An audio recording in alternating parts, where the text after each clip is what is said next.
Diretamente do Brasil, Brasília, Distrito Federal. Quem vos fala, mestre Dinho, trazendo sempre informações na palma da sua mão, com notícias de utilidade pública, nacional e internacional. O mestre Dinho, eu quero aqui, antes de iniciar esta live, eu quero falar sobre o Pix do juiz Oscar Aníbal Chapan. Pix, Oscar Aníbal Chapan, @gmail.com. Repito, Oscar Aníbal Chapan, @gmail.com. Está na descrição desse vídeo. Muito bom dia, 12 de dezembro de 2025, horário 17 horas 42 minutos. Atenção, atenção. Atenção, Comando Sul, atenção, OTAN, Pentágono, NATO. Atenção, forças de 123 países do Tribunal Penal Internacional. Atenção, todos os integrantes do planeta Terra. Hoje está criado a Federação Centro-Americana em El San Salvador, onde é a capital desta nova terra, criada com uma junção de todos os países que são neutros ao narcotráfico, não aceitam a conjuntura dos opressores comunistas, filhos da puta. E todos eles já passam, a partir de hoje, a ser a Confederação Centro-Americana. Um novo país, um novo continente. E a sua capital é em San Salvador. Seja bem-vindo, Federação Centro-Americana, país livre da opressão das células terroristas, maoístas, comunistas, traficantes e todo tipo de mazela. Sejam bem-vindos, que o Senhor Todo-Poderoso, Rei do Universo, os abençoe. No momento, dia 12 de dezembro de 2025, horário 17 horas 43 minutos, já está vigorando. Então este território está liberado dos marginais que se encontram em guerra atômica nuclear no Caribe. Sejam felizes, administrem os seus estados, que agora são estados, onde a capital, San Salvador, vai ter suas riquezas, sua única moeda e todas suas leis unificadas ao bem da humanidade. Quem está falando é o senhor Oscar Aníbal Chapan, árbitro. Intervenção em todas as 123 países signatários do Tribunal Penal Internacional, como também do Tribunal do Brooklyn e do Supremo Tribunal Mundial. Estamos já na vigorância desta nova federação, cuja capital é em São Salvador. Muito grato. Com relação ao procedimento em negociação de estabelecer as averbações dos crimes cometidos pela República Federativa do Brasil, que estão em curso e que continuam sendo objeto de tutela e curatela do Tribunal Penal Internacional, estamos a estabelecer as medidas de intervenção na República Federativa do Brasil, cujos elementos estão todos já identificados por crimes múltiplos estabelecidos no planeta. Um grande default financeiro através de um conglomerado de 56 bancos centrais do narcotráfico, situados em Basileia, na Suíça, no Banco BIS, ao qual se estabeleceu a uma tutela e curatela num grande default que atingiu a ONU, atingiu a Rússia, atingiu a China, atingiu a Turquia, atingiu todo mundo. Então todo mundo agora não quer saber mais de guerra, acabou tudo, eles estão sem dinheiro nenhum. Foram todos roubados. Tudo isto está sendo averbado pela Justiça Internacional. As penas são prisão perpétua.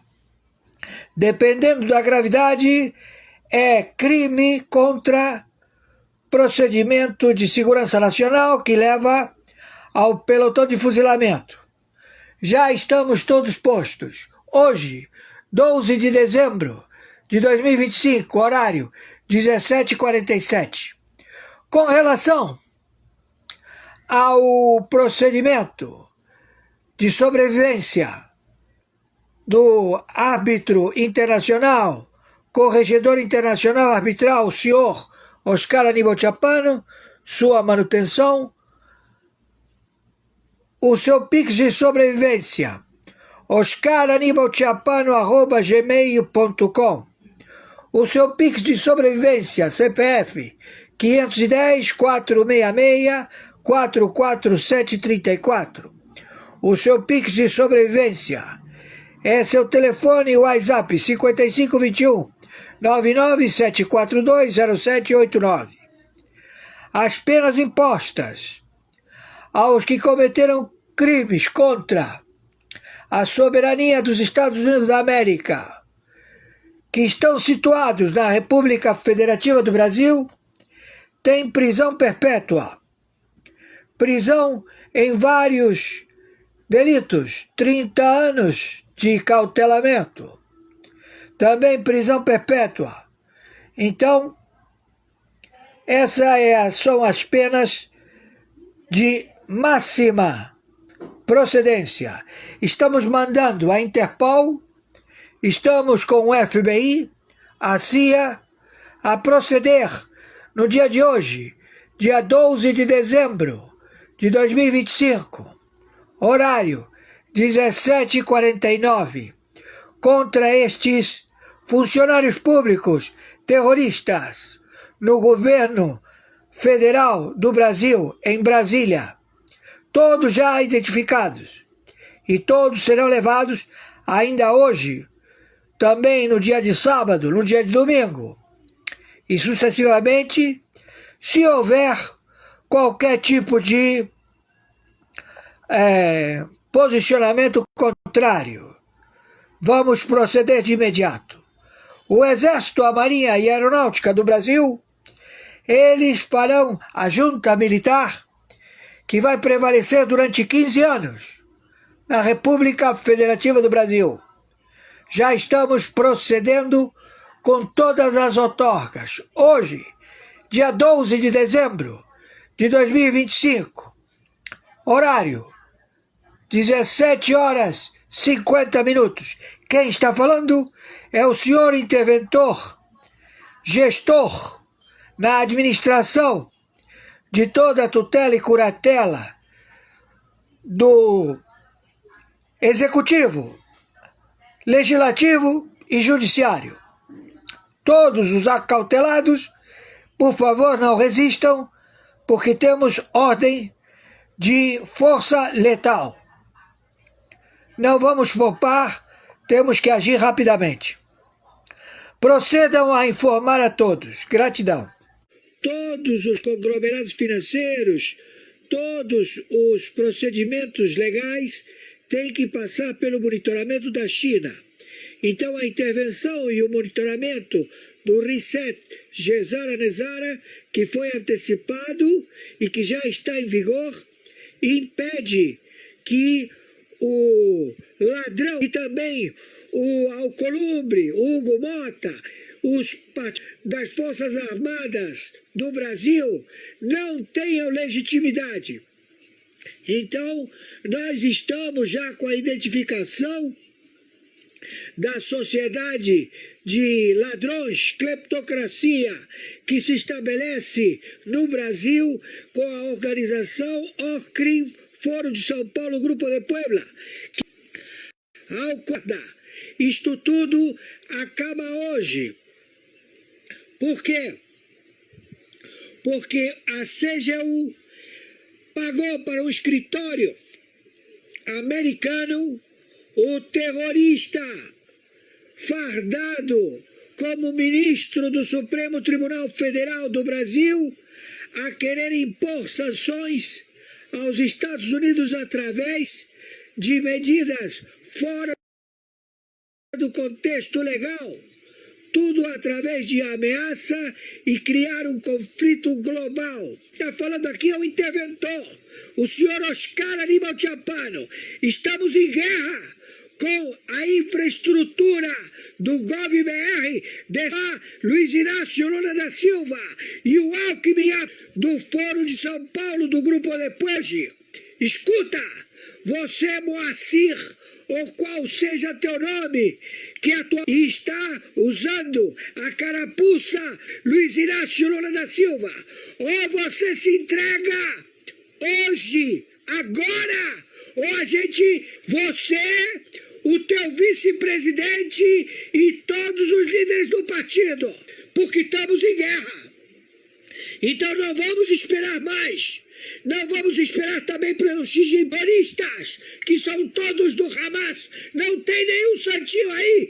Todo mundo não trabalha, todo mundo ganha dinheiro com essa matança em todo o planeta, porque são ou você sai do governo hoje, que o povo francês está nas ruas, marchando neste momento, querendo a tua renúncia, se você e esse traveco que é homem, que te come toda noite, que você diz que a mulher não é mulher porra nenhuma. Vamos começar limpa. É ordem mundial. Então eles não têm como obter êxito. Eles não têm, porque eles não vão conseguir pegar no dinheiro. Eles chegaram até a porta do Banco Central, mas o Banco Central, a porta não abre. Aí eles pegam e dizem para o presidente do Banco Central, abre a porta desse banco. E não abre. Aí chega até o próprio sujeito que mantém a chave do cofre, que é o que inventou o cofre, abre essa porra. E ele diz, olha, não estou conseguindo abrir. Entenderam? Estou sendo claro? Então foi todo mundo identificado, todo mundo foi identificado. E criou um desequilíbrio do planeta. Então todos eles chegam e falam assim, escuta, estou precisando de dinheiro, você me pediu 4 trilhões ontem, você disse que ia me devolver hoje, e você até agora não me devolveu. Eu vou te devolver. Quando você vai me devolver? Daqui a pouco, calma, companheiro. E você arrasta para uma semana, um mês, 2 meses, 2 anos e meio, e você está vendo que o dinheiro que ele arrecada, porque ele não tem, o cofre está aberto, ele está tirando todo o dinheiro e esse dinheiro está sumindo. Desapareceu. E quando perguntam para ele, escuta, o que está acontecendo? Isso é culpa do Bolsonaro. Mas o Bolsonaro não está de reais. E todo dia tem eles na televisão.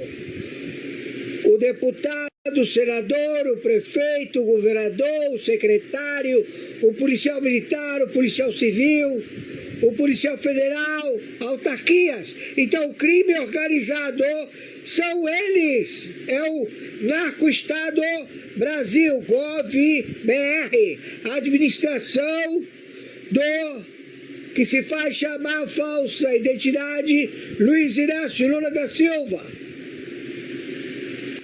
com captura internacional. Ele, a Janja, o GovBR, estamos porque eles declararam guerra aos Estados Unidos da América, a 123 países signatários, ou seja, eles criaram, conjuntamente com o Brasil, o Tribunal Penal Internacional. E eles todos se uniram para que nenhum funcionário público ou nenhum agrupamento queira tomar as terras ricas em minérios. Então, além deles roubarem as terras, a fauna, a flora, a água, eles agora estão roubando a população. E eles querem intimidar. Aí eles dizem, eu te intimido se não te mato. Aí o sujeito fica com medo, com cagaço, e faz tudo o que ele quer.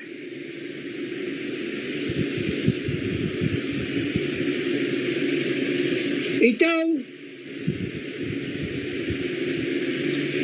e levantou todas as possibilidades de efetivo força letal.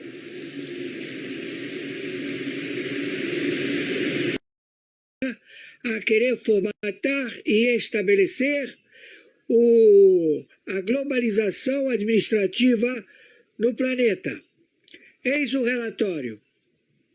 Já está identificado o mandante, o que estabelece o pool, ou seja, a sociedade de países que estão tramando a morte do presidente dos Estados Unidos da América, o senhor Trump, como também a morte do senhor Bolsonaro. O Brasil, ele está submetido à administração da China. A China de Xi Jinping, ele estabelece as diretrizes de monitoramento da população do Brasil. Todos os conglomerados financeiros, todos os procedimentos legais têm que passar pelo monitoramento da China.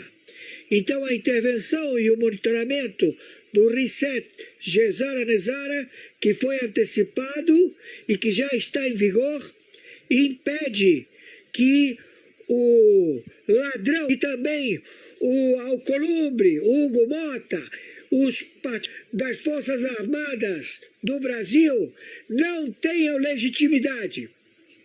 Então, nós estamos já com a identificação da sociedade de ladrões, cleptocracia, que se estabelece no Brasil com a organização OCRIM, Foro de São Paulo, Grupo de Puebla. Isto tudo acaba hoje.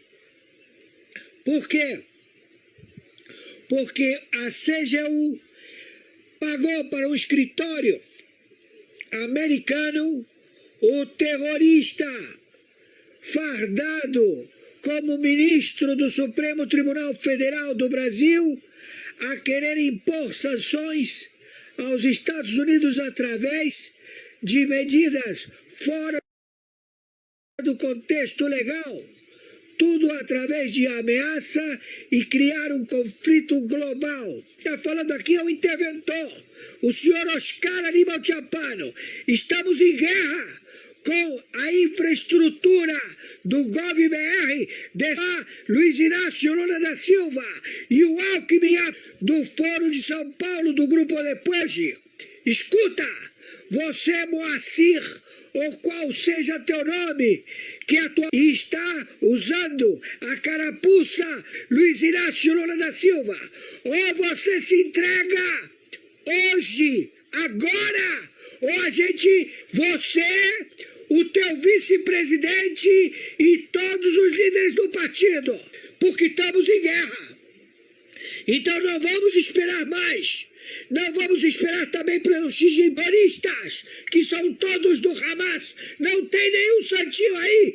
Todo mundo não trabalha, todo mundo ganha dinheiro com essa matança em todo o planeta, porque são ou você sai do governo hoje, que o povo francês está nas ruas, marchando neste momento, querendo a tua renúncia, se você e esse traveco que é homem, que te come toda noite, que você diz que a mulher não é mulher porra nenhuma. Vamos começar limpa. É ordem mundial.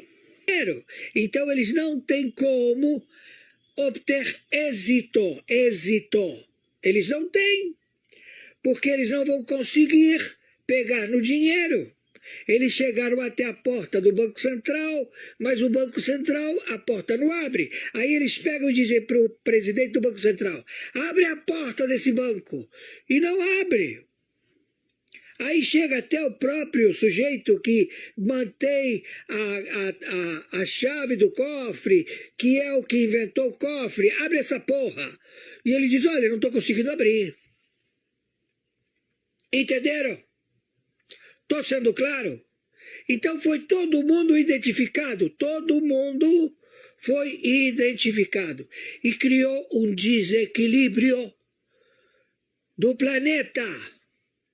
Então todos eles chegam e falam assim, escuta, estou precisando de dinheiro, você me pediu 4 trilhões ontem, você disse que ia me devolver hoje, e você até agora não me devolveu.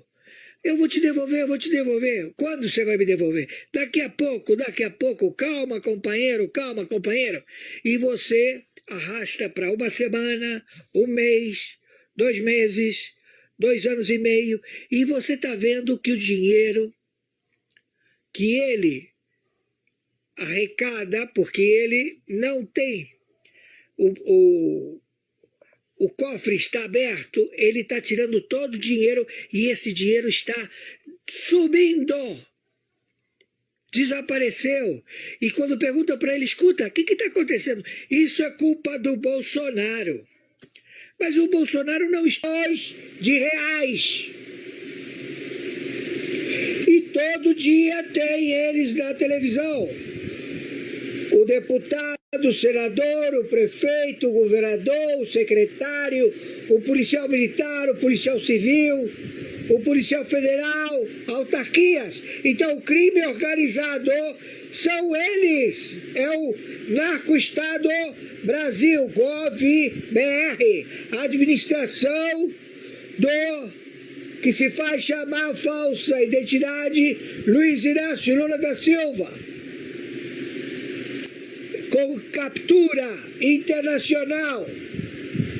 Ele, a Janja, o Gov.br, estamos porque eles declararam guerra aos Estados Unidos da América, a 123 países signatários, ou seja, eles criaram, conjuntamente com o Brasil, o Tribunal Penal Internacional.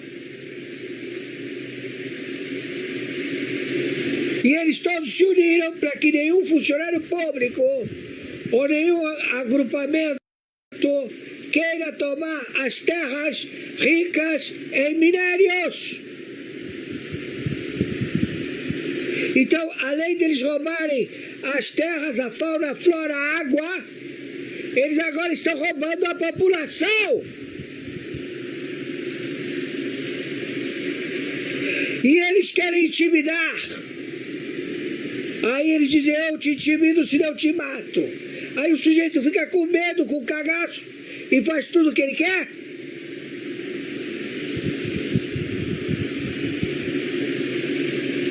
Então, e levantou todas as possibilidades de efetivo força letal. Sua liderança a querer formatar e estabelecer a globalização administrativa no planeta. Eis o relatório. já está identificado o mandante, o que estabelece o pool, ou seja, a sociedade de países que estão tramando a morte do presidente dos Estados Unidos da América, o senhor Trump, como também a morte do senhor Bolsonaro. O Brasil, ele está submetido à administração da China. A China de Xi Jinping, ele estabelece as diretrizes de monitoramento da população do Brasil. Todos os conglomerados financeiros, todos os procedimentos legais têm que passar pelo monitoramento da China. Então, a intervenção e o monitoramento do Reset Gesara-Nezara, que foi antecipado e que já está em vigor, impede que o ladrão e também o Alcolumbre, o Hugo Mota, os das Forças Armadas do Brasil não tenham legitimidade. Então, nós estamos já com a identificação da sociedade de ladrões, cleptocracia, que se estabelece no Brasil com a organização OCRIM, Foro de São Paulo, Grupo de Puebla. Isto tudo acaba hoje. Por quê? Porque a CGU pagou para um escritório americano o terrorista fardado como ministro do Supremo Tribunal Federal do Brasil a querer impor sanções aos Estados Unidos através de medidas fora do contexto legal, tudo através de ameaça e criar um conflito global. Está falando aqui é o interventor, o senhor Oscar Aníbal Chapano. Estamos em guerra com a infraestrutura do GovBR, Luiz Inácio Lula da Silva e o Alckmin do Foro de São Paulo, do Grupo Depois. Escuta, você, Moacir, ou qual seja teu nome, que está usando a carapuça Luiz Inácio Lula da Silva, ou você se entrega hoje, agora, ou você, o teu vice-presidente e todos os líderes do partido, porque estamos em guerra. Então não vamos esperar mais. Não vamos esperar também pelos xinjimpanistas, que são todos do Hamas. Não tem nenhum santinho aí. Todo mundo não trabalha, todo mundo ganha dinheiro com essa matança em todo o planeta, porque são ou você sai do governo hoje, que o povo francês está nas ruas, marchando neste momento, querendo a tua renúncia, você e esse traveco que é homem, que te come toda noite, que você diz que a mulher não é mulher porra nenhuma. Vamos começar limpa. É ordem mundial. Então eles não têm como obter êxito. Eles não têm, porque eles não vão conseguir pegar no dinheiro. Eles chegaram até a porta do Banco Central, mas o Banco Central, a porta não abre. Aí eles pegam e dizem para o presidente do Banco Central, abre a porta desse banco. E não abre. Aí chega até o próprio sujeito que mantém a chave do cofre, que é o que inventou o cofre, abre essa porra. E ele diz, olha, não estou conseguindo abrir. Entenderam? Estou sendo claro? Então foi todo mundo identificado, todo mundo foi identificado. E criou um desequilíbrio do planeta. Então todos eles chegam e falam assim, escuta, estou precisando de dinheiro, você me pediu 4 trilhões ontem, você disse que ia me devolver hoje, e você até agora não me devolveu. Eu vou te devolver, eu vou te devolver. Quando você vai me devolver? Daqui a pouco. Calma, companheiro, calma, companheiro. E você arrasta para uma semana, um mês, 2 meses, 2 anos e meio, e você está vendo que o dinheiro que ele arrecada, porque ele não tem o cofre está aberto, ele está tirando todo o dinheiro e esse dinheiro está subindo. Desapareceu. E quando pergunta para ele, escuta, o que está acontecendo? Isso é culpa do Bolsonaro. Mas o Bolsonaro não está de reais. E todo dia tem eles na televisão. O deputado, o senador, o prefeito, o governador, o secretário, o policial militar, o policial civil, o policial federal, autarquias. Então o crime organizado são eles. É o narco-estado Brasil, Gov.br, administração do que se faz chamar falsa identidade Luiz Inácio Lula da Silva. Com captura internacional. Ele, a Janja, o Gov.br, estamos porque eles declararam guerra aos Estados Unidos da América, a 123 países signatários, ou seja, eles criaram, conjuntamente com o Brasil, o Tribunal Penal Internacional. E eles todos se uniram para que nenhum funcionário público ou nenhum agrupamento queira tomar as terras ricas em minérios. Então, além deles roubarem as terras, a fauna, a flora, a água, eles agora estão roubando a população. E eles querem intimidar. Aí eles dizem, eu te intimido se não te mato. Aí o sujeito fica com medo, com cagaço, e faz tudo o que ele quer.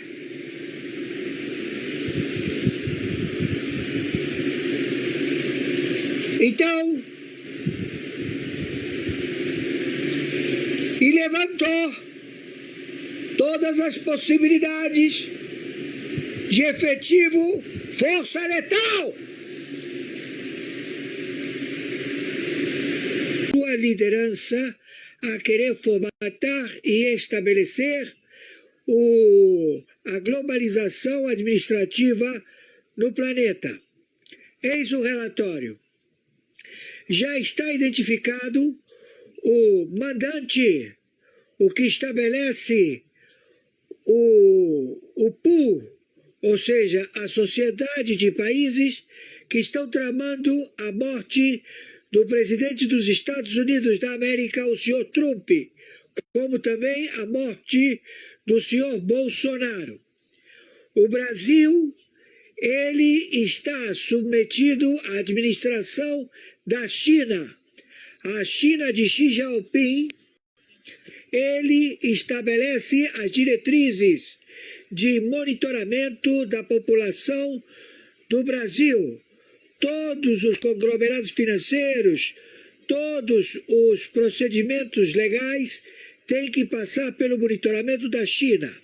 Então, a intervenção e o monitoramento Reset Gesara Nezara, que foi antecipado e que já está em vigor, impede que o ladrão e também o Alcolumbre, Hugo Mota, os das Forças Armadas do Brasil não tenham legitimidade. Então, nós estamos já com a identificação da sociedade de ladrões, cleptocracia, que se estabelece no Brasil com a organização OCRIM, Foro de São Paulo, Grupo de Puebla. Isto tudo acaba hoje. Por quê?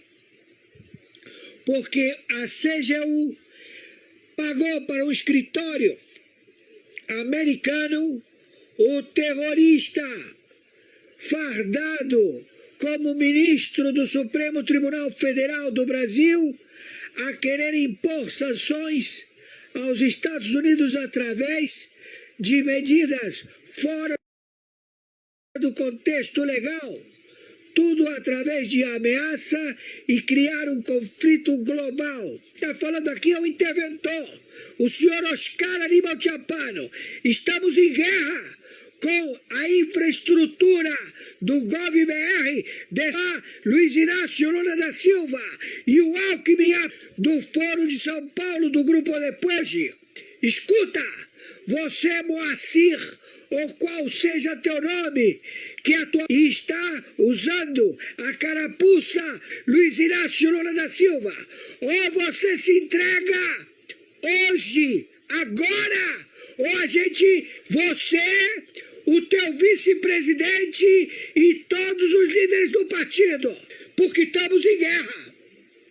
Então não vamos esperar mais. Não vamos esperar também pelos xinguibaristas, que são todos do Hamas. Não tem nenhum santinho aí. Todo mundo não trabalha, todo mundo ganha dinheiro com essa matança em todo o planeta, porque são ou você sai do governo hoje, que o povo francês está nas ruas, marchando neste momento, querendo a tua renúncia, se você e esse traveco que é homem, que te come toda noite, que você diz que a mulher não é mulher porra nenhuma. Vamos começar limpa. É ordem mundial. Então eles não têm como obter êxito. Eles não têm, porque eles não vão conseguir pegar no dinheiro. Eles chegaram até a porta do Banco Central, mas o Banco Central, a porta não abre. Aí eles pegam e dizem para o presidente do Banco Central, abre a porta desse banco. E não abre. Aí chega até o próprio sujeito que mantém a chave do cofre, que é o que inventou o cofre, abre essa porra. E ele diz, olha, não estou conseguindo abrir. Entenderam? Estou sendo claro? Então foi todo mundo identificado, todo mundo foi identificado. E criou um desequilíbrio do planeta. Então todos eles chegam e falam assim, escuta, estou precisando de dinheiro, você me pediu 4 trilhões ontem, você disse que ia me devolver hoje, e você até agora não me devolveu. Eu vou te devolver. Quando você vai me devolver? Daqui a pouco, calma, companheiro. E você arrasta para uma semana, um mês, 2 meses, 2 anos e meio, e você está vendo que o dinheiro que ele arrecada, porque ele não tem, o cofre está aberto, ele está tirando todo o dinheiro e esse dinheiro está sumindo. Desapareceu. E quando perguntam para ele, escuta, o que está acontecendo? Isso é culpa do Bolsonaro. Mas o Bolsonaro não está de reais. E todo dia tem eles na televisão. O deputado, o senador, o prefeito, o governador, o secretário, o policial militar, o policial civil, o policial federal, autarquias. Então o crime organizado são eles. É o narco-estado Brasil, GovBR, a administração que se faz chamar falsa identidade Luiz Inácio Lula da Silva. Meus amigos e amigas, patriotas, quem vos fala, mestre Dinho. Hoje, dia 13 de dezembro do ano de 2025. Nós acabamos, nesse momento, de assistir a live do juiz Oscar Aníbal Chapano. Na sequência, vamos agora assistir as matérias, aquelas matérias que o juiz Oscar Aníbal Chapon envia todos os dias para o mestre Dinho. Vamos lá, agora, nesse momento.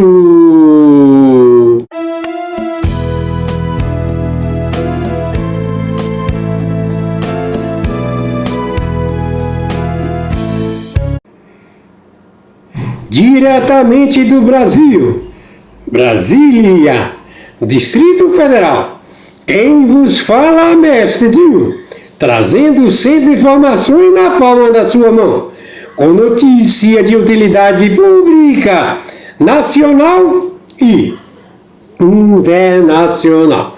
Hoje, dia 13 de dezembro do ano de 2025. A seguir, o mestrezinho, eu estou apresentando aqui um conteúdo que fala que, por exemplo, Trump não retirou o Magnitsky de Moraes de graça. O que está acontecendo fala na televisão, inclusive o ministro falando que não deve, certo? Não é bem assim, vocês sempre são mentirosos, ok? Repito, Trump não retirou Magnitsky de Moraes de graça. De graça.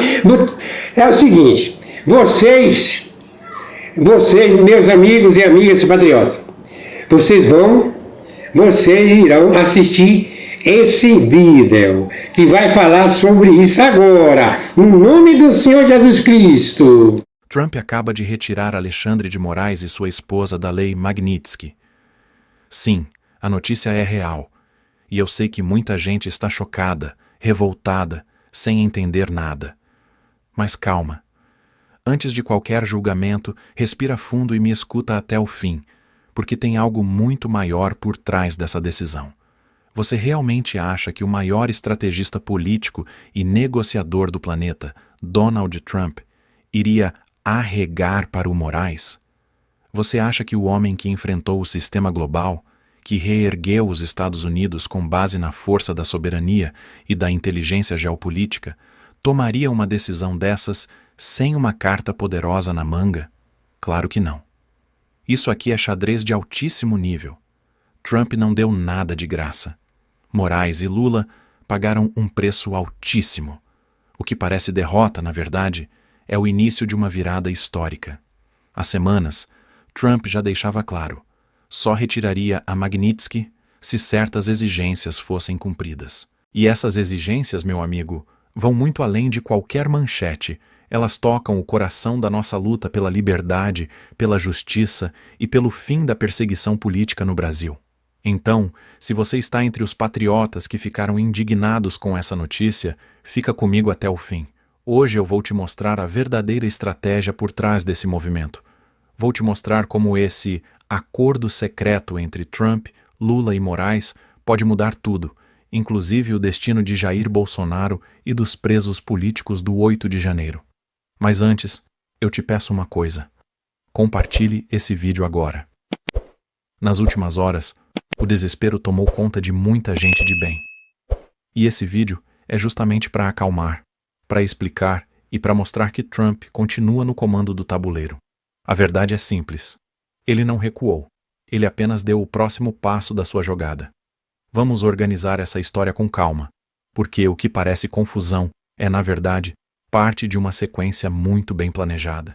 Tudo começa em julho de 2025, quando Donald Trump, recém-retornado à presidência dos Estados Unidos, decide aplicar a Lei Magnitsky contra Alexandre de Moraes, sua esposa e o escritório de advocacia ligado a ela. A justificativa era clara: abuso de poder e perseguição política no Brasil, especialmente contra Jair Bolsonaro e os patriotas presos após o 8 de janeiro. Naquele momento, Trump não estava apenas punindo Moraes, ele estava enviando um recado direto ao sistema brasileiro. Ou vocês mudam o rumo e respeitam a liberdade, ou sentirão o peso econômico e diplomático da maior potência do planeta. A sanção teve um impacto devastador. Moraes e sua esposa foram banidos do sistema financeiro internacional, suas contas bloqueadas, seus negócios travados. E mais, O Brasil, que tentava se aproximar de Trump para aliviar tarifas comerciais e negociar novos acordos, viu tudo congelar da noite para o dia. Foi então que começou o jogo de bastidores. A partir de agosto, emissários de Lula e Moraes começaram a buscar pontes secretas com Washington. E, como revelou a revista Oeste, Trump deixou uma lista de exigências para sequer considerar rever a sanção. Uma delas, acabar com a perseguição política dentro do Brasil. Em setembro, vieram as primeiras mudanças. Perfis de direita começaram a reaparecer nas redes, a censura diminuiu, figuras como Eduardo Bolsonaro, Paulo Figueiredo, Alan dos Santos e Rodrigo Constantino voltaram a falar sem bloqueios. Nada disso foi coincidência. Foi sinal de que Moraes e Lula estavam cedendo. Em outubro, Lula enviou uma carta diplomática a Trump, oferecendo uma série de concessões. O conteúdo não foi divulgado oficialmente, mas fontes ligadas à diplomacia americana confirmaram. O Brasil colocava terras raras, minerais estratégicos para a indústria militar e tecnológica à disposição dos Estados Unidos. Trump, que vem travando uma guerra econômica contra a China, viu nisso uma oportunidade gigantesca. Novembro foi o mês das tratativas finais. Delegações do Congresso brasileiro viajaram discretamente para Washington, enquanto diplomatas americanos sondavam o avanço do PL da dosimetria, aquele projeto que pode aliviar a pena dos presos do 8 de janeiro. Tudo começou a se encaixar. E agora, em dezembro de 2025, veio a grande jogada. Trump anuncia oficialmente a retirada de Moraes da Magnitsky. Mas a nota do Departamento de Estado é o detalhe que quase ninguém percebeu. Ela diz que a decisão reflete o avanço do Brasil na melhoria de suas condições políticas internas. Ou seja, Trump não retirou as sanções por simpatia, e sim porque Moraes começou a cumprir o combinado. Cada ponto dessa linha do tempo mostra que nada foi por acaso. A Magnitsky não foi apenas punição. Foi uma ferramenta de negociação internacional, e Trump a usou com maestria. Agora, o palco está montado para a próxima fase, a revelação do que realmente foi negociado nos bastidores. Agora é o ponto em que tudo começa a fazer sentido. Porque quando você junta os pedaços da história, percebe que a retirada da Magnitsky não é o fim da pressão sobre Moraes, é o início da fase mais estratégica de Trump. Isso não foi recuo. Foi condicionalidade. Trump não perdoou Moraes, ele apenas suspendeu a punição enquanto as exigências do acordo são cumpridas. E se não forem, a Magnitsky volta, com força redobrada. É o típico estilo Trump. Ele dá a chance de corrigir o erro, mas se for enganado, o contra-ataque vem devastador. E o que havia por trás desse acordo? Segundo as informações cruzadas da revista Oeste e de fontes ligadas ao Congresso americano, Trump impôs 5 exigências mínimas ao governo Lula e ao ministro Moraes. Primeiro, fim da censura nas redes sociais. Isso já começou. Segundo, liberação gradual dos presos políticos do 8 de janeiro, o que deve ocorrer nas próximas semanas. Terceiro, garantir que Jair Bolsonaro tenha sua liberdade plena até o fim de 2026. Quarto, fim das parcerias estratégicas do Brasil com a China no setor de satélites e tecnologia militar. E quinto, abertura das reservas de terras raras para exploração por empresas americanas. Essas eram as condições. E é exatamente isso que o governo brasileiro começou a entregar, uma a uma. Lula e Moraes perceberam que Trump não recuaria 1 milímetro. Ele controlava o tabuleiro econômico e diplomático. E, para evitar uma crise comercial, aceitaram negociar. Só que há algo ainda mais profundo. O que Trump fez foi transformar a Magnitsky numa alavanca geopolítica. Ele pegou uma lei que nasceu para punir abusos de direitos humanos e a usou para redefinir o equilíbrio de forças dentro do Brasil. Forçou Moraes a recuar no autoritarismo, empurrou Lula para a mesa da negociação e, de quebra, abriu caminho para que a direita brasileira volte a respirar. É por isso que o movimento da direita americana está em silêncio agora. Eles não criticaram Trump, porque sabem que essa retirada faz parte de um plano muito maior. Trump não age por emoção, age por cálculo. E o cálculo é simples. Para libertar o Brasil do domínio da esquerda global, é preciso antes neutralizar a influência da China, reabrir o espaço de fala da direita e libertar seus líderes. Cada uma dessas metas está embutida nesse acordo. E tem mais. O entorno diplomático de Washington já sinalizou. Se Moraes ou Lula romperem qualquer ponto da negociação, a Magnitsky volta instantaneamente, mas dessa vez com alcance ampliado, atingindo inclusive membros do governo e aliados do Supremo. Essa é a verdadeira jogada. Trump não tirou o Moraes da lista porque quis poupá-lo, mas porque quis mantê-lo sob controle. E quem entende de estratégia sabe. Quando o adversário acha que venceu, é exatamente ali que ele se torna vulnerável. Agora você entende o motivo do silêncio de Trump e da calma do Departamento de Estado. Eles sabem que o tabuleiro virou e que por trás do aparente recuo há uma vitória tática em andamento. Trump não recuou. Quem recuou foi Moraes. Quem cedeu foi Lula. E cederam não por generosidade, mas por medo. Medo das consequências econômicas, medo das investigações futuras, medo de perder o controle político que ainda fingem ter. Vamos ser claros. Se o governo brasileiro tivesse mantido a postura autoritária, Trump não teria removido a Magnitsky. Mas ele viu sinais de obediência, e essa obediência teve um preço. A censura começou a cair. Os canais conservadores voltaram a respirar, e as conversas sobre libertar Bolsonaro e os presos políticos deixaram de ser tabu em Brasília. De repente, o que era impossível passou a ser pauta. E você acha que isso é coincidência? Trump não precisa levantar a voz. Ele usa o peso do dólar, da diplomacia e do poder global para enquadrar quem brinca de ditador. E de maneira irônica, é exatamente isso que está acontecendo agora. Moraes, que se vendia como o todo-poderoso do Brasil, está debaixo de observação internacional. Cada passo dele, cada decisão, cada gesto será medido à luz desse acordo. Mas há um ponto moral que não podemos ignorar. Porque, se por um lado a jogada de Trump expõe a hipocrisia do sistema brasileiro, por outro lado ela nos lembra que a liberdade não vem de graça. Ela exige luta, exige estratégia, exige paciência. Os patriotas que estão desesperados com essa notícia precisam entender. Essa foi uma vitória silenciosa, não uma derrota. Trump usou o método que mais domina: fazer o adversário acreditar que venceu enquanto, na prática, ele foi desarmado. Foi assim com a China, foi assim com o Irã e está sendo assim com o Brasil. E a pergunta que fica é: quantas concessões mais Lula e Moraes terão que fazer antes que o povo perceba que o jogo virou? Porque, no fundo, quem parecia estar mandando, agora está sendo mandado. E quem parecia acuado, agora dita as regras do tabuleiro. O cenário agora é de transição silenciosa, mas profunda. A esquerda está tentando vender essa retirada da Magnitsky como um gesto diplomático entre nações, quando na realidade foi um recuo tático forçado. Trump jogou a isca e Lula e Moraes morderam com gosto. Eles acreditaram que poderiam aliviar a pressão internacional, mas acabaram entrando num acordo do qual não podem mais sair. E é justamente aí que mora o poder de Trump. Ele não precisa de tanques, nem de discursos inflamados.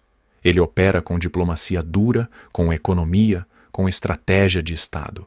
E, ao fazer isso, ele colocou o sistema brasileiro num ponto sem retorno. Agora, qualquer desobediência às condições do acordo vai significar o retorno imediato das sanções, com impacto direto nas contas de Moraes, nos contratos de empresas brasileiras e até nas exportações. Nos próximos meses, tudo indica que veremos mudanças concretas. A Câmara e o Senado, sob pressão silenciosa de aliados americanos e de uma população exausta de abusos, devem aprovar de vez o PL da dosimetria. A partir daí, começa a libertação gradual dos presos políticos. Primeiro os doentes, depois os casos de menor pena e, por fim, todos os demais. Porque o recado de Trump foi claro: não haverá relações normais com o Brasil enquanto existirem presos políticos. E quanto a Jair Bolsonaro? Tudo aponta para que sua liberdade seja parte final desse acordo. Talvez não imediatamente, mas até o fim de 2026 isso será realidade. Moraes não vai mantê-lo preso indefinidamente porque sabe o que isso custaria. Trump já deixou claro, desde julho, que a perseguição a Bolsonaro foi a razão direta da aplicação da Magnitsky. Logo, se o acordo promete revisão das medidas persecutórias. A libertação de Bolsonaro é inevitável. Enquanto isso, Flávio Bolsonaro se consolida como o nome natural da direita nas pesquisas, e isso não é acidental. É reflexo de um sentimento coletivo. O povo entendeu que a perseguição à família Bolsonaro é símbolo do colapso moral do sistema. E quando a verdade começa a emergir, nem a imprensa militante consegue conter o estrago. Lá fora, Trump prepara um movimento ainda maior. A aproximação comercial entre Brasil e Estados Unidos vai deixar a China isolada, e o país, mesmo governado por Lula, vai depender de acordos que nasceram da mesa de Trump. É a estratégia do abraço do urso. Prende o adversário de forma que ele não perceba que já perdeu. Mas nada disso vai adiantar se nós, patriotas, ficarmos apenas assistindo. A direita precisa entender que esse é o momento da retomada. O sistema está fragilizado, o inimigo está dividido e a opinião pública começa a perceber que a narrativa de golpistas não se sustenta mais. Nada disso se sustenta se o povo acordar. Nada disso se mantém se a verdade circular. Por isso, o que você faz agora é fundamental. Compartilhar esse conteúdo, debater, explicar, acalmar e conscientizar. Trump abriu o caminho, mas cabe a nós atravessá-lo, porque esse acordo, se cumprido, representa a derrota moral e política da perseguição que o Brasil viveu nos últimos anos. E se Lula e Moraes descumprirem qualquer ponto, Trump voltará com a Magnitsky. E dessa vez atingirá não só o Moraes, mas todo o entorno que o protege. A direita precisa estar pronta, organizada e vigilante. O jogo virou, mas a partida ainda está em andamento. O que aconteceu nos últimos dias não foi uma derrota, foi uma lição. Uma lição de que, no tabuleiro político mundial, vence quem entende o tempo, quem enxerga além da manchete, quem tem coragem de agir quando todos estão com medo. Muitos olharam para a decisão de Trump e acharam que era o fim. Mas os que conhecem o verdadeiro Donald Trump sabem, ele nunca recua, ele apenas reposiciona as peças. Ele é o homem que quebrou o sistema em Washington, que enfrentou o globalismo de frente, que não teme o confronto quando está do lado da verdade. E é exatamente isso que está acontecendo agora, diante dos nossos olhos. Trump não tirou Moraes da Magnitsky por fraqueza.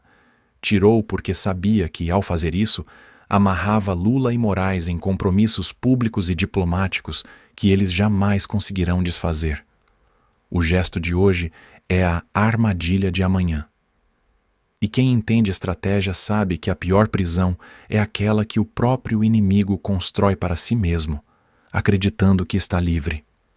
Nós, conservadores, precisamos enxergar isso com clareza.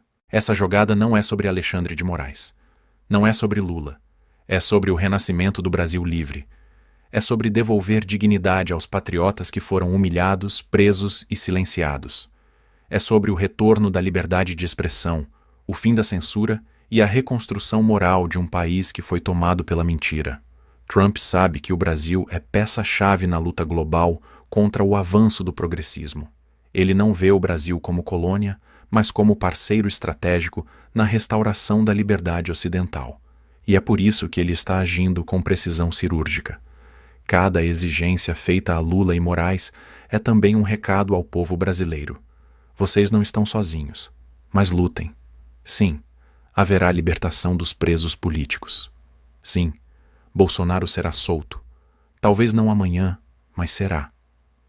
E quando isso acontecer, o mundo inteiro vai entender que foi a pressão de um movimento coordenado, de um povo que não se calou, que derrubou o muro da perseguição. E é por isso que eu te digo, não desanime. O sistema quer exatamente isso. Quer te ver cansado, descrente, sem esperança. Mas é nesse momento, quando o desânimo tenta te dominar, que o inimigo mais teme a tua força. Porque a força do patriota não vem de partido, não vem de cargo, não vem de privilégio.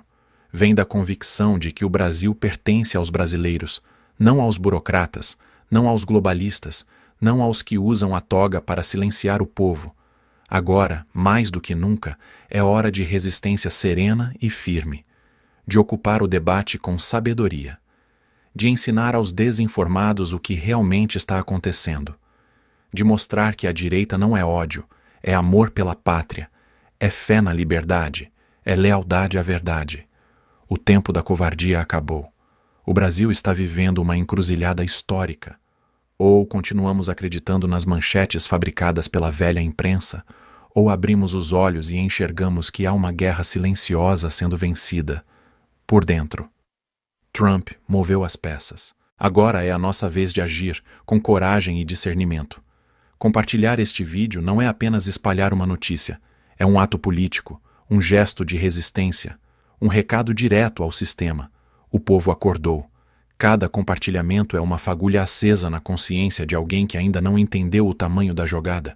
E quando a verdade se espalha, nem toda a censura do mundo é capaz de contê-la. Nós não podemos esquecer o que nos trouxe até aqui. Os dias de censura, as prisões injustas, o silêncio forçado, as lágrimas das famílias que viram seus entes serem tratados como criminosos por amarem o Brasil. Nada disso será em vão. Cada sacrifício, cada humilhação, cada perseguição está sendo cobrada. E a conta está chegando. Trump fez a parte dele. Agora cabe a nós fazer a nossa. Não com violência, mas com verdade. Não com desespero, mas com estratégia. Não com ódio, mas com fé. Porque o Brasil é maior do que qualquer ministro, maior do que qualquer partido, maior do que qualquer plano globalista. E se há algo que esta história nos ensina, é que o bem sempre vence, mesmo quando parece estar perdendo. A liberdade pode ser silenciada por um tempo, mas nunca derrotada. E é por isso que esse movimento precisa continuar, mais forte, mais unido, mais consciente. Patriota, este vídeo não é apenas conteúdo, é um chamado. Um chamado para que você escolha de que lado da história quer estar. Do lado dos que se rendem, ou do lado dos que resistem, do lado dos que acreditam que o Brasil ainda pode ser salvo. O jogo ainda não acabou. A cada nova revelação, a cada nova decisão, fica mais claro. A direita está de volta e o tempo da mentira está se esgotando. Compartilhar este vídeo é ajudar a escrever essa virada. É plantar esperança onde só há medo. É mostrar que, enquanto houver um patriota de pé, o Brasil jamais será derrotado. Acorda, Brasil. O futuro está sendo redesenhado agora, e ele precisa de nós. Que Deus abençoe os que lutam pela verdade, que ilumine os que duvidam e que proteja o nosso país de todos os que o traíram. Brasil acima de tudo. Deus acima de todos. Era madrugada, exatamente 3h42 de uma terça-feira abafada em São Paulo. No estacionamento de um Carrefour atacadista, localizado na Marginal Tietê, um caminhão frigorífico ligado há mais de 20 minutos começa a dar marcha a ré lentamente, quase imperceptível. A câmera de segurança capta a movimentação, mas não há ninguém na central observando. O barulho do motor abafado e o compressor funcionando escondem outro som, um estrondo surdo vindo de dentro da câmara fria. 30 minutos depois, quando a gerente da madrugada faz sua ronda habitual, o caminhão já não está mais lá. Ele saiu sem registro na portaria, sem nota fiscal, sem autorização, apenas sumiu. E junto com ele sumiu também um funcionário do açougue, Marcos Vinícius Costa, de 34 anos, nunca mais foi visto. 12 horas depois, a informação chega ao setor de segurança corporativa do Carrefour. O número que aparece na planilha interna é estarrecedor: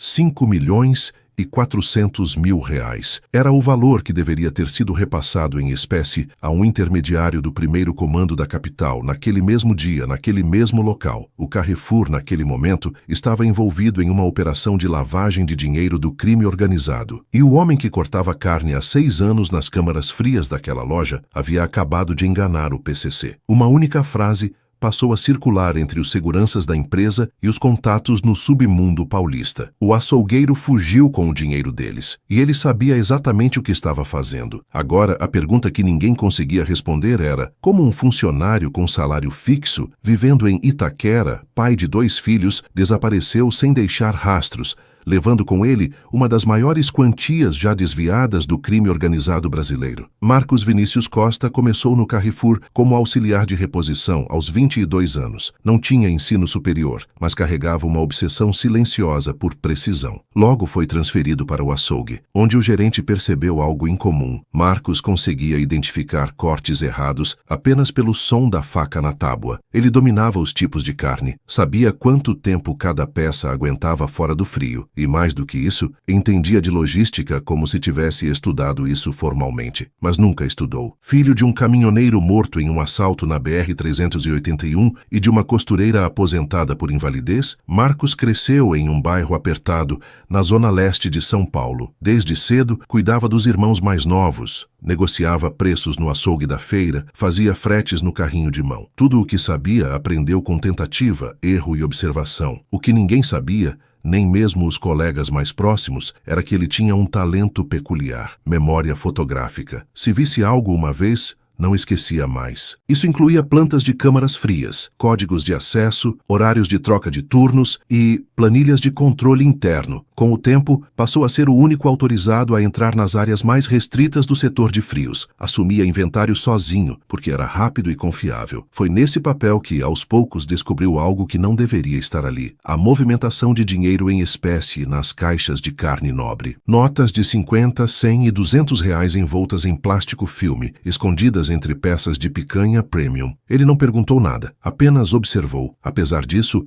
Marcos era, para todos os efeitos, um funcionário exemplar. Nunca se atrasava, nunca faltava. O gerente dizia que ele era automático. Casado, 2 filhos pequenos, rotina disciplinada. Acordava antes das 5, deixava as crianças na escola. Pegava ônibus, batia o ponto, cortava carne, limpava tudo, voltava para casa, jantava arroz, feijão e ovo. Nos finais de semana, ficava com a família. Parecia ter aceitado a vida como ela era. Mas existia uma regra silenciosa que ele mesmo havia estabelecido: ninguém encosta nos meus filhos. Esse era seu código moral. Tudo podia desabar ao redor, desde que a integridade da sua família permanecesse intocada. Foi por isso que, quando recebeu uma proposta estranha vinda de dentro da própria loja, fazer vista grossa para certas caixas que chegavam e saíam sem nota, ele recusou sem pensar 2 vezes. O problema é que, ao recusar, ele foi notado. E quando o crime organizado percebe que alguém sabe demais e não quer participar, essa pessoa vira um risco. Dias depois, Marcos percebeu que estava sendo seguido. Um carro escuro o acompanhou por 3 noites seguidas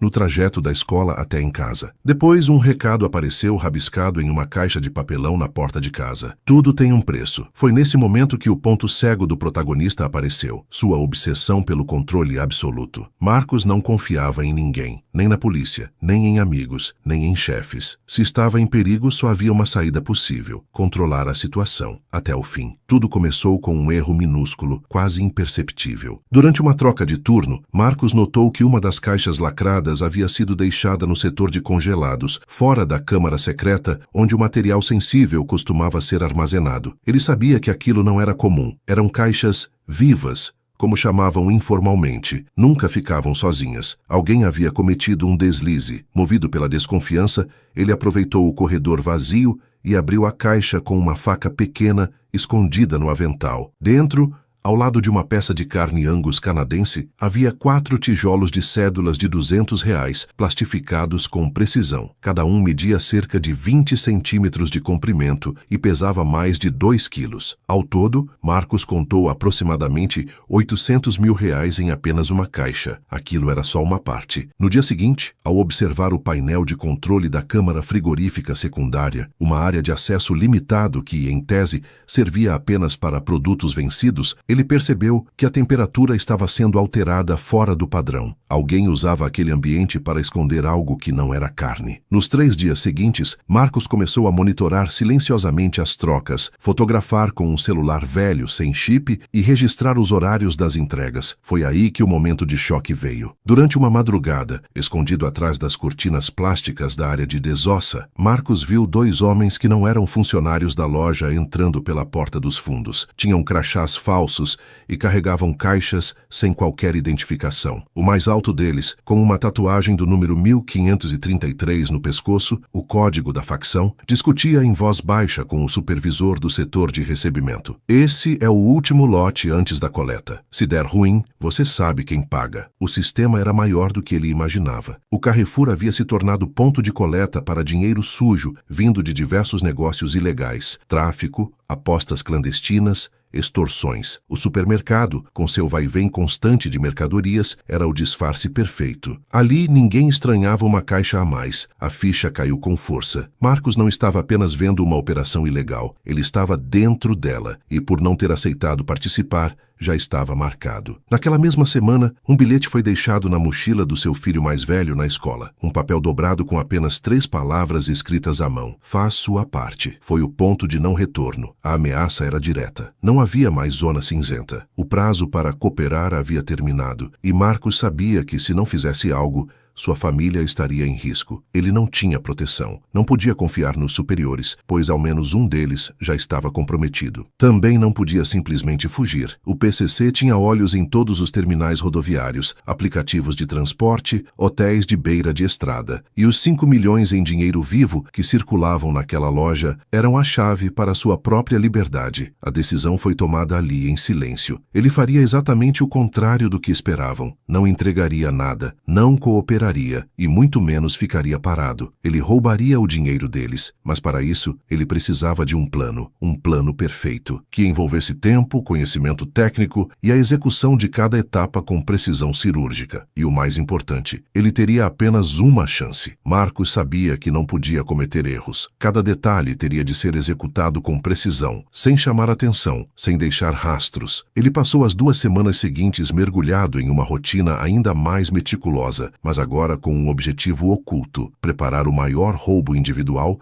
já feito contra o primeiro comando da capital. E o mais absurdo, tudo seria feito de dentro de um açougue. A primeira etapa foi o mapeamento completo das câmeras de segurança. Marcos conhecia a planta da loja, mas agora ele precisava entender onde estavam os pontos cegos, os ângulos mortos, os horários exatos em que os replays das gravações eram sobrescritos. Durante a madrugada, ele começou a ajustar levemente o foco de uma das câmeras do corredor da câmara fria, fazendo parecer que ela estava desalinhada por um erro técnico. Em 3 dias conseguiu criar uma faixa cega de aproximadamente 40 centímetros ao lado da porta de emergência, o suficiente para passar algo sem ser filmado. A segunda etapa foi mais arriscada: ganhar acesso ao sistema de refrigeração dos caminhões. Ele já havia notado que os veículos usados para transporte das caixas vivas vinham de um fornecedor terceirizado, mas usavam uma configuração de controle digital semelhante à da loja. Bastava um pequeno dispositivo Bluetooth escondido no compartimento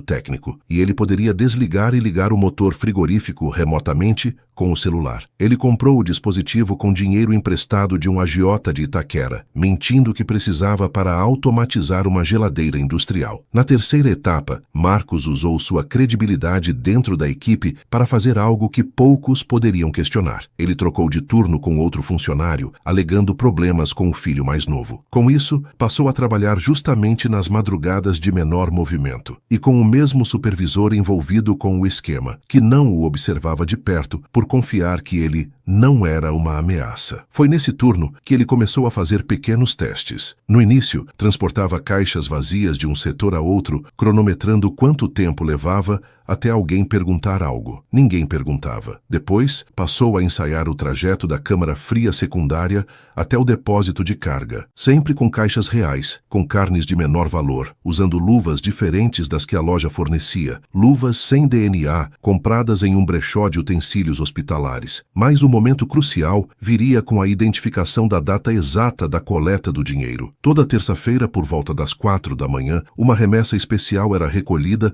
e levada por um caminhão com escolta não oficial. A quantia variava entre 3 e 6 milhões de reais. Na terça seguinte, ele observou de perto 2 caixas lacradas, retiradas discretamente por 2 homens armados que nem sequer falavam com os funcionários. Tempo total de operação: 6 minutos e 42 segundos. Nenhuma conferência, nenhum registro oficial. Marcos sabia que teria que agir justamente nesse intervalo de tempo. Para isso, precisava substituir as caixas reais por réplicas idênticas, apenas com peso similar, mas recheadas de papel cortado. Criou um molde com caixas antigas, reforçadas com fita adesiva por dentro. Encheu com papel picado ensacado em filme plástico, imitando o formato dos blocos de dinheiro. A textura era parecida, o peso aproximado. O tempo que teria para trocar uma por uma seria curto, menos de 2 minutos, mas ainda faltava o mais importante: o caminhão de fuga. Na semana seguinte, ele convenceu um velho conhecido de infância, que hoje trabalhava como motorista de refrigeração industrial, a assumir um frete falso. O homem, que já havia passado pelo sistema prisional e devia favores a Marcos desde a adolescência, topou em troca de um pagamento gordo. O plano era simples: ele estacionaria um caminhão frigorífico semelhante aos usados pela loja, com adesivos documentos falsos e placas clonadas no pátio lateral do mercado, próximo à baia de descarte de ossos. Como aquele setor estava em obras e com a câmera desligada há dias, seria o único ponto cego de acesso externo. O caminhão deveria chegar exatamente às 3h55 da manhã, 15 minutos antes da coleta oficial. Marcos trocaria as caixas, colocaria as falsas no ponto de coleta e entregaria as verdadeiras para o motorista fugir com elas. O conteúdo, cerca de 5.400.000 reais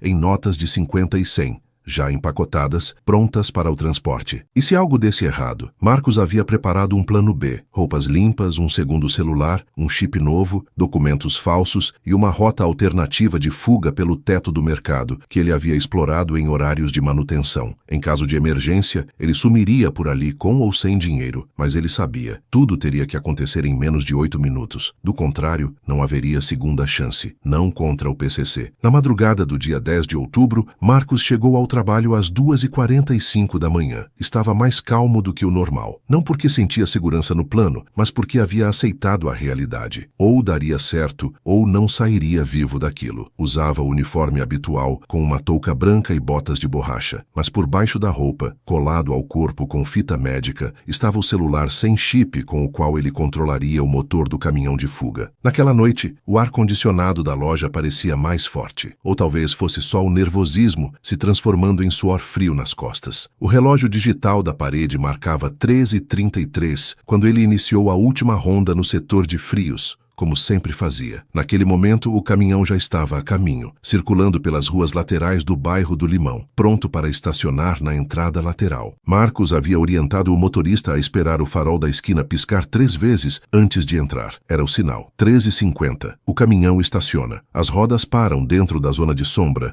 entre 2 caixotes industriais e um container de descarte. O adesivo colado na lataria é idêntico ao da frota oficial. Até o número de frota foi copiado. O motorista desce, abre a traseira, liga o compressor e aguarda. Não olha para os lados, apenas espera. Dentro do açougue, Marcos já havia posicionado as 2 caixas falsas próximas ao corredor de acesso à câmara secreta. Cada uma pesava cerca de 25 quilos. O tempo para o transporte entre os pontos era de exatos 46 segundos, conforme ele havia ensaiado. O supervisor de turno estava ocupado fazendo o fechamento da entrada de carnes de segunda linha, distraído com problemas na balança digital. Tudo estava alinhado. Às 3h54, Marcos faz o primeiro movimento. Atravessa a faixa cega da câmera com a primeira caixa nos ombros. Anda rápido, mas com firmeza. Passa pela porta metálica, que ele mesmo havia destravado, usando um ímã de neodímio escondido no cinto. A porta se fecha atrás dele com um clique abafado. Caminha até o caminhão, entrega a primeira caixa ao motorista, que já está com luvas e máscara. Nenhuma palavra é dita. Ele volta imediatamente. Às 3h56, repete o percurso com a segunda caixa. Nesse momento, uma funcionária do setor de panificação cruza o corredor em direção ao vestiário. Marcos diminui o passo. Finge que está apenas fazendo transporte interno. A funcionária olha, sorri brevemente, não diz nada. Ele vira a curva e entra no ponto cego da câmera. 1 segundo a mais e teria sido visto. Caixa número 2 é colocada no caminhão. Com as 2 caixas originais no caminhão, ele retorna e posiciona as caixas falsas exatamente onde estavam as verdadeiras. Calcula os ângulos, alinha os lacres, garante que tudo pareça intacto. Às 3h58, fecha a câmara secreta. Tranca com a chave que está no bolso do supervisor, que ele havia pegado minutos antes, durante uma conversa rápida sobre a temperatura da carne de frango. O homem nem percebeu. Faltando 1 minuto para as 4, Marcos entra no banheiro dos funcionários, retira o celular preso ao corpo e ativa o comando que liga o motor frigorífico do caminhão. O som do compressor preenche o pátio, igual ao de qualquer outro veículo. Ele envia a última instrução para o motorista: partir às 4h01 pela Rota 2, contornando os fundos da loja e pegando a saída pelo depósito antigo,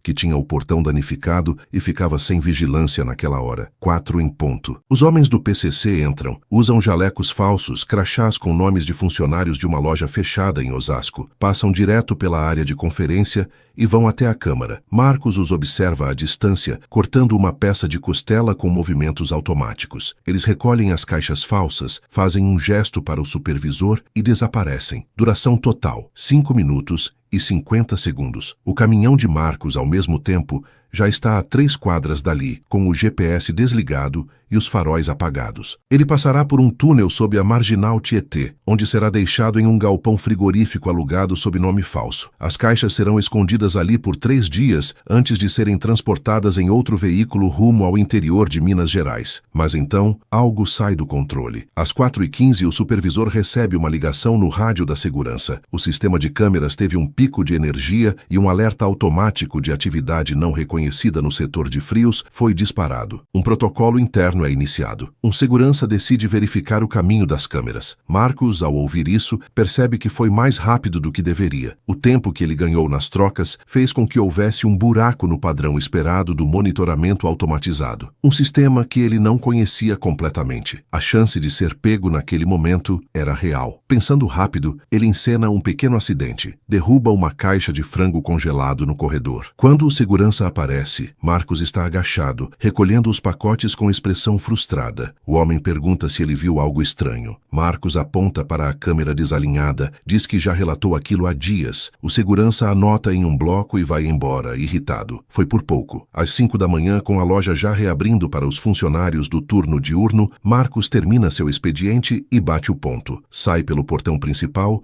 pega o ônibus como sempre. Vai até o centro da cidade, onde entra em uma barbearia antiga e troca de roupa nos fundos. Deixa o celular antigo no banheiro, em cima da descarga. 30 minutos depois, entra em um carro de aplicativo reservado com nome falso, que o leva até uma pousada na Serra da Cantareira. Ali ele passa os próximos 2 dias monitorando os noticiários e aguardando qualquer sinal de retaliação. Mas nada acontece. O PCC acredita que a quebra ocorreu na rota de transporte. Acusa o próprio motorista de desviar o dinheiro. O supervisor, pressionado, culpa os fornecedores. A cúpula do Carrefour inicia uma auditoria interna e Marcos, pela primeira vez em anos, sente o gosto amargo da vitória, mas ele sabe que isso não vai durar. 2 dias após o roubo, a tensão começa a se espalhar como sangue na água. A primeira resposta do PCC é direta. 2 funcionários terceirizados da equipe de transporte desaparecem misteriosamente. Nenhum corpo é encontrado, mas seus celulares são rastreados até uma favela dominada pela facção. O recado é claro: alguém pagaria pela quebra. Dentro do Carrefour, o supervisor da madrugada é afastado. O clima na loja vira fumaça.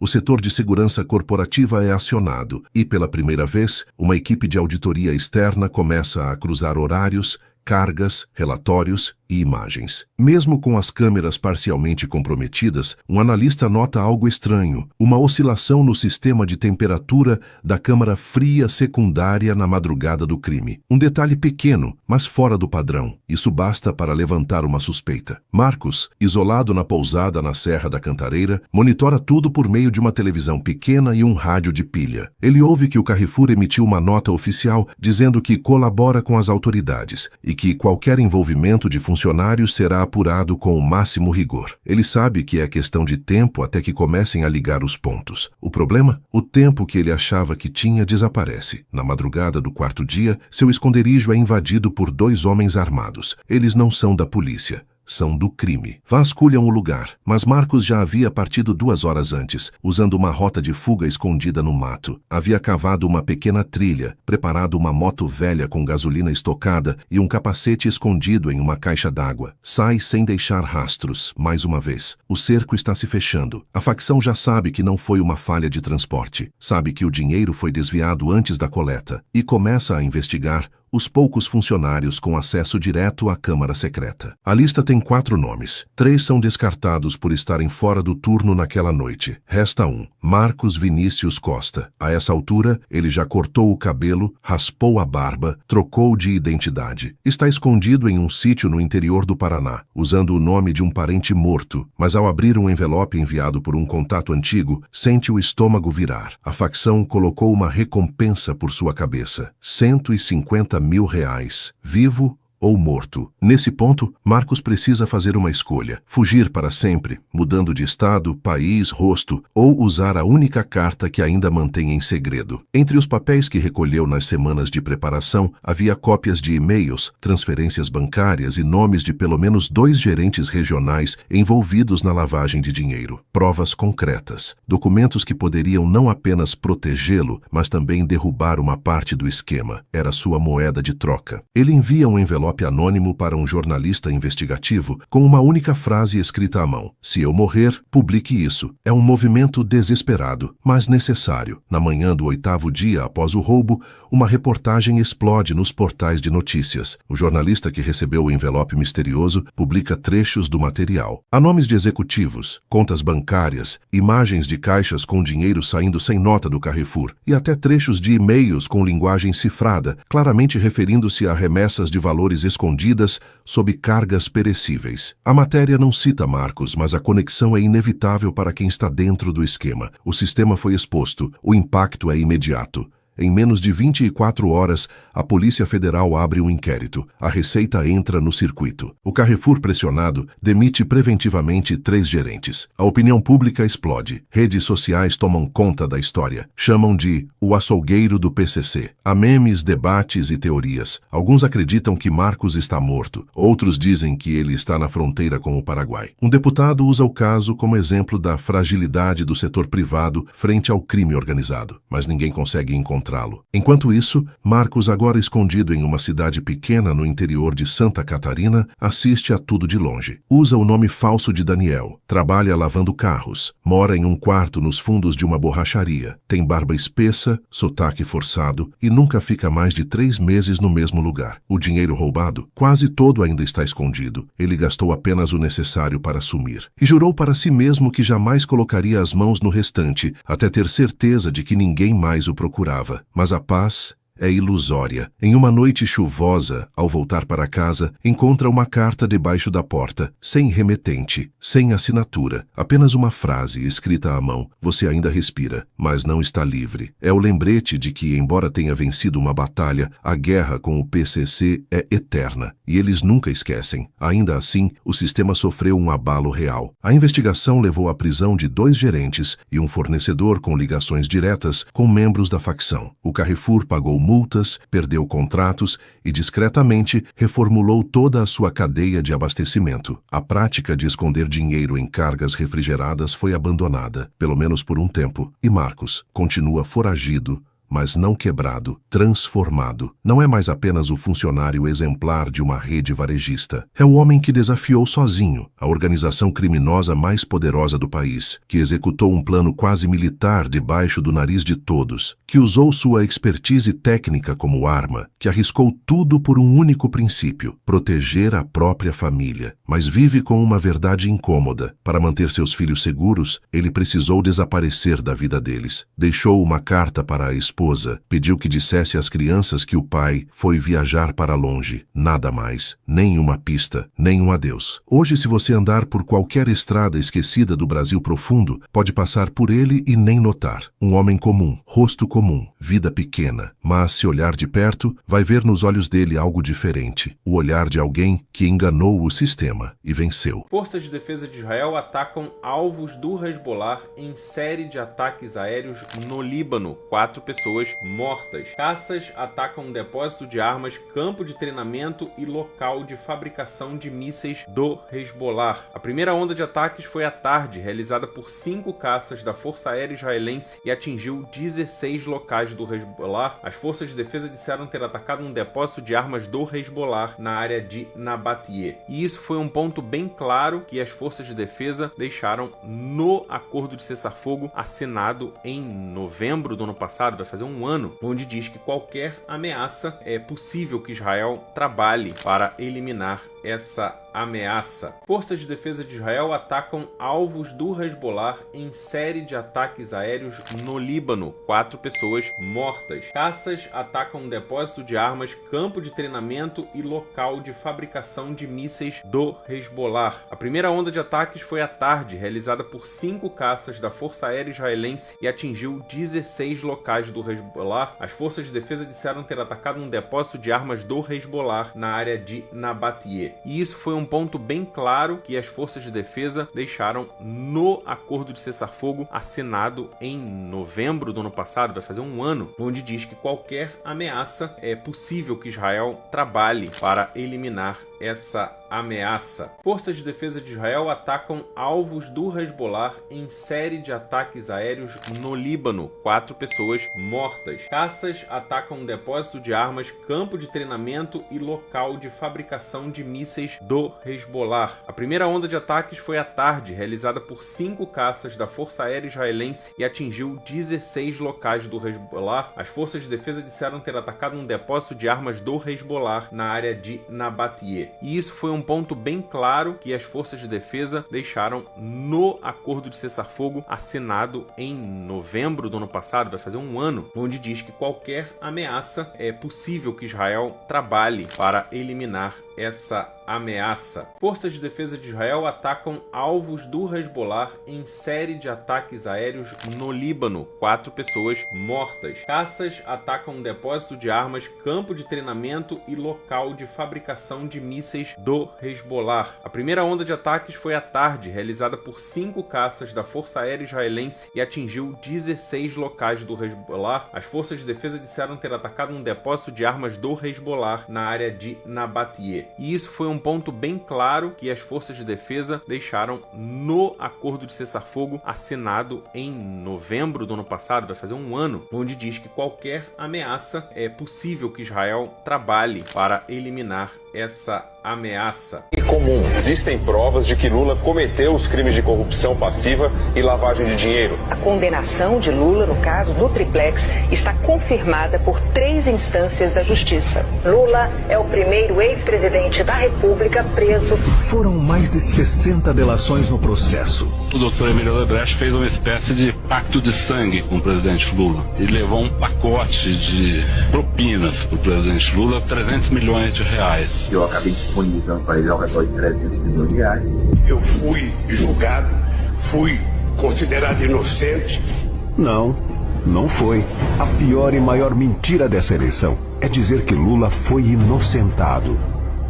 É falsa a ideia de que Lula se tornou um político inocente. Não foi inocentado. O processo vai ser recomeçado numa outra jurisdição. Isso não quer dizer também que o ex-presidente Lula foi inocentado. O Supremo não inocentou. O Supremo acertou a nulidade dos processos crime, o que implica o retorno à fase anterior, à fase inicial. A maior mentira das eleições é que o Lula é inocente. Foi preso, ficou quase 2 anos. É uma pessoa que rouba, que deixa a nação do jeito que deixou. O povo precisa saber da verdade. E é vergonhoso para o país ter um cara como ele disputando uma presidência. Se Lula foi condenado, por que ele está solto? Eu vou explicar. Imagina um bandido assaltando uma mulher.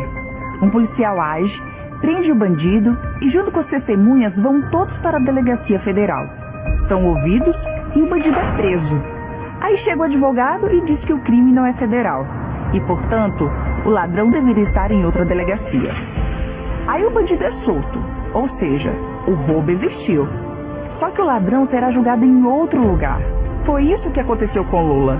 O processo mudou de lugar, mas a verdade, essa não muda. Democracia é isso. Você pode votar em quem você quiser. Mas como você viu, Lula está mentindo. Ele não foi inocentado. Comum. Existem provas de que Lula cometeu os crimes de corrupção passiva e lavagem de dinheiro. A condenação de Lula no caso do Triplex está confirmada por 3 instâncias da Justiça. Lula é o primeiro ex-presidente da República preso. Foram mais de 60 delações no processo. O doutor Emílio Odebrecht fez uma espécie de pacto de sangue com o presidente Lula. Ele levou um pacote de propinas para o presidente Lula, 300 milhões de reais. Eu acabei disponibilizando para ele ao redor de 300 milhões de reais. Eu fui julgado, fui considerado inocente. Não foi. A pior e maior mentira dessa eleição é dizer que Lula foi inocentado.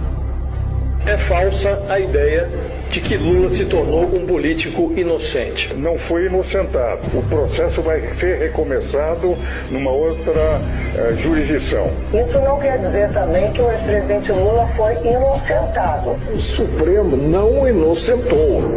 O Supremo acertou a nulidade dos processos crime, o que implica o retorno à fase anterior, à fase inicial. A maior mentira das eleições é que o Lula é inocente. Foi preso, ficou quase 2 anos. É uma pessoa que rouba, que deixa a nação do jeito que deixou. O povo precisa saber da verdade. E é vergonhoso pro país ter um cara como ele disputando uma presidência. Se Lula foi condenado, por que ele está solto? Eu vou explicar. Imagina um bandido assaltando uma mulher. Um policial age, prende o bandido e junto com as testemunhas vão todos para a delegacia federal. São ouvidos e o bandido é preso. Aí chega o advogado e diz que o crime não é federal e, portanto, o ladrão deveria estar em outra delegacia. Aí o bandido é solto, ou seja, o roubo existiu. Só que o ladrão será julgado em outro lugar. Foi isso que aconteceu com Lula. O processo mudou de lugar, mas a verdade, essa não muda. Democracia é isso. Você pode votar em quem você quiser. Mas como você viu, Lula está mentindo. Ele não foi inocentado.